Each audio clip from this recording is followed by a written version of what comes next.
Thorn for Pro Boxing fans, delighted to be joined today in Sheffield by Stephen Smith. Stephen, good to see you. You're here, Keenan Aarons, on very late notice in a big fight against Ryan Kelly. You've been working with Keenan a little while now. What made you confident to take this opportunity on what is, as I say, short notice? To be honest with you, anyone in boxing knows when you've just fought and you're fitting, you're sharp, you just got out. When you get a bit of a short notice job straight after it, all the hard work's done really, do you know what I mean? He was in good shape, he was ready to fight anyway. It was just a case of having a little study of his opposition and then putting a plan together. Has it been a frustrating time for Keenan? Obviously, he's had his promotional issues with the sort of public back and forth with Eddie Hearn and left on the lurch a little bit recently. Yeah, definitely. Listen, it's been a bit frustrating time for him, but the way you put things right is by getting in there, getting under the lights and winning and performing ultimately. So he's got the opportunities, you know what I mean? He's on a matchroom show here, which will get good numbers, get good viewers watching it. So he's got a chance to go and showcase how good he is in this 154 division. He's 16-0 now, so he's ready for all comers. What does a win over Ryan Kelly do for him at this stage of his career? Where do you think that propels him? It just propels him forwards. At the end of the day, he's got to keep winning, keep moving on to the next one, and just beat what's in front of him. Stephen, got to ask you about brother Callum. We saw David Benavidez elevated to WBC light heavyweight world champion. I watched an interview with his trainer and father, Jose Sr, and he said the two front runners are Callum and Anthony Yard. From what you understand, has there been any conversations about that fight between Callum and David Benavidez? Yeah, there's been talks again. The wheels are in motion type of thing to get this fight happening. It's a massive fight. It's one Callum wants. The same two names have been mentioned to Callum, so I think between the three of them, they're open to get a fight with between two of them. Callum prefers the Benavidez fight. Just thinks it's a massive fight. He's been a fan of Benavidez a long time. The way he put the shots together, I think the styles will gel really well. People saw that with Callum Boatti. When it hits off, it's great to watch, and I think it can not be a good fight with Callum Benavidez. It's a fight that even the idea of has been very well received on social media. Do you think stylistically it's a good fight for Callum? Obviously, David Benavidez, very entertaining fighter, comes forward, but defensively can be hit. Yeah, definitely. Listen, I think, again, that's what I mean by the styles are married up really well. I think the way Callum's time and his counter-punching is unbelievable, and the way Benavidez lets his shots go in bunches, I think it suits it really well. It's just Callum's got to pick his moments properly and make sure when he lands big, he's got to capitalise on it. Next week, big fight for Liam against Aaron McKenna. Being billed is a bit of a crossroads fight. Obviously, Aaron, the younger fighter, Liam said, look, they think they're getting me at the right time. That's completely wrong. You're confident going into that one that Liam can get the job done and propel himself into a massive fight back into 2025? Yeah, definitely. It's pretty similar to when Liam went and lost in Russia. Everyone thought that was maybe it, and he was on the slides, and they matched him with Anthony Fowler at the time, the kid, up and coming. And it's quite similar this time round for me. I think Adam McKenna's, he's beat everyone in front of him. He's looked pretty good at times, but experience-wise and just stylistically, again, I just don't think it suits him well with someone like Liam. I don't think he's ever been in the ring with anyone like Liam, and I think he'd be for the harsh reality of it. If people always, all the questions what are getting put to the table is about Liam, what Liam's got, and whether Liam's got the desire and whether Liam's still got it and stuff. It was pretty similar before Callum Boatti, so Callum answered them questions well enough, and I think Liam can go do the same. Is it frustrating for a fighter when those questions are being asked? Obviously, Callum silenced the doubters in great fashion. I'm sure you're confident Liam will do the same, but can that add as extra motivation in a way going into a big fight? Yeah, it's hard. Again, we've done countless interviews before Callum Boatti, and people were saying, has he got the desire and stuff, and we were like, listen, we see him in the gym every day, we see how hard he's working, we see the shape he got himself in, which, by the way, everyone else has seen now since. 12 rounds at that pace is tough for anyone. Both lads, Callum and Boatti, deserve every credit for the shape they both got themselves in, because what a fight that was. But hopefully now people understand why we were answering the questions, why we were answering. Callum's earned a lot of money in the sport, he's been world champion. He doesn't have to be going in the gym and working as hard as he is every day. He does it because he loves it and he wants to do it. And the same goes for Liam. Liam's in a very comfortable position. Liam's being world champion. If he never threw a punch again, he can always be proud of himself. He's achieved his lifelong dreams. But the fact that he's working his ass off every day in the gym and he's got himself in the shape he's in, what people will see next weekend, I think that'll answer all the questions again regarding the desire stuff and whether he still wants it. Just while I've got you, Stephen, colour bits and pieces, sticking with the light heavyweight division, the other boxing in the UK this weekend, the rematch between Ben Whitaker and Liam Cameron.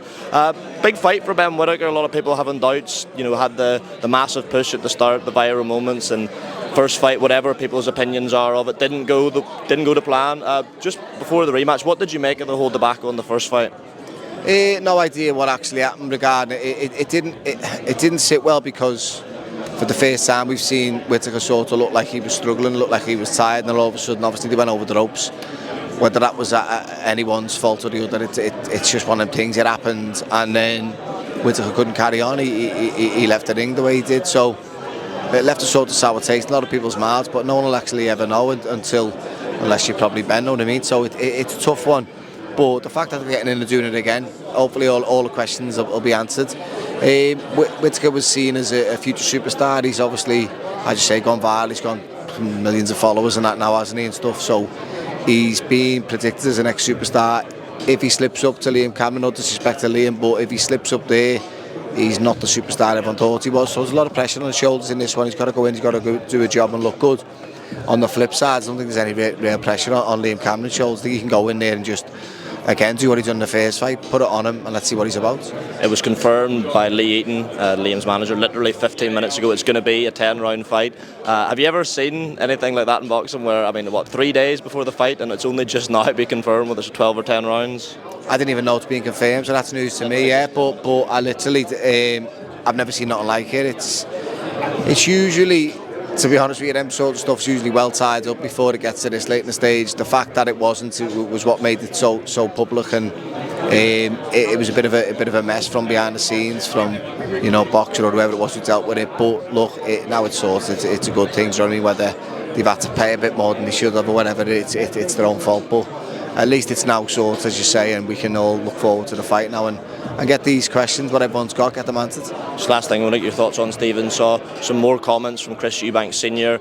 He really doesn't approve of this main event next week. He says it shouldn't be allowed, Conor Benn jumping up 2 weight divisions, and he also doesn't like the fact Chris Jr. is being boiled down to 160 and then the rehydration clause being in place. Being a fighter yourself now, being a trainer, seeing the impact having weight can make, do you understand his concerns? He's a dad, he's always going to be concerned. You're always going to have concerns about your son, so I'm not calling the man in any way whatsoever in terms of that. But regarding the weight, look, Conor's had a lot of inactivity through the drug test failures and all this and whatever else that went on in his life. He went through a bit of a bad time with it all. So we had a bit of time out the ring. So with the inactivity, I imagine his weight went up anyway. I imagine, again, I don't know the lad personally to know whether that's true, but I imagine it will, and I imagine he's still going to be coming down to middle. If I remember rightly, I think Chris started at middle or super middle, but he ends up fighting Carl Thompson up at cruiser. So throughout your career, you do go up in weight. It's not that big an issue. Do you know what I mean? Whether Conor will ever see welter again, I don't know. Again, I don't know him personally, but I don't think that's that big. And the fact that they put the rehydration clause in it, is going to hinder Chris's size on the night anyway. I've done that a couple of times with the IBF title fights and stuff. It does affect you. It does keep you built down. Again, I was only a super feather, so the fact that a middleweight, if he's coming down in the weights as hard as it is, it will affect him. So I don't think it'll be that much of an issue, the weight. But again, listen, I'm not disrespecting Chris Eubank Sr, legend of the game, and he's going to worry about his son. Do you know what I mean? And rightly so. But I don't think he's in that. But put it this way, I think if he was in that much of a disadvantage, everyone would be picking Eubank, wouldn't he? And I've seen people quite split on it. A lot of people are picking Ben. So it's not as one-sided as what he's sort of making out. If it was one of them where he was just, he's campaigning at welter all the time, then he just immediately jumped up 2 weights and he fought a bit of a killer at the weight, then you maybe would have more worries than usual. But I think it's a good matchup, to be honest with you. I think it's a good time for both. And you say a lot of people are split. What side of the fence are you on? I've always said Eubank's the naturally bigger man myself. I just think, a good big one beats a good little one. I just always thought that. But again, I am more torn now because since time's gone by, since this was ever first spoke about, Conor's had the inactivity, and I've seen all the pictures of him lately, and he looks massive. He looks like he's really filled out. So I don't think the weight's going to be an issue as what I did initially thought. When it was initially spoke of, it was like, middleweight welter and stuff. Now, I do think Conor's put a lot of size on, so that's gone out the window. And I've also seen what Liam done to Eubank when, you know, he had him everywhere and he got rid of him in 4 rounds. So all this air of invincibility, what people think he's got, is now gone. So Conor can punch. If Conor lands early, then he could definitely, you know, get him out of there. We've seen that before now with Liam. If it goes on later in the fight, can Conor keep the explosivity up? I don't know. Do you know what I mean? Will the extra weight play a difference in him, positively or negatively? I don't know. But initially, I picked Eubank. I'll probably still say the same, but I'm not as confident this time around. We look forward to it. Stephen, really grateful for your time. I'll let you get on. Looking forward to seeing your man, Keenan Aarons, this Saturday night. Cheers. Thanks a lot. Thanks, man. Appreciate it, Stephen. Thank you.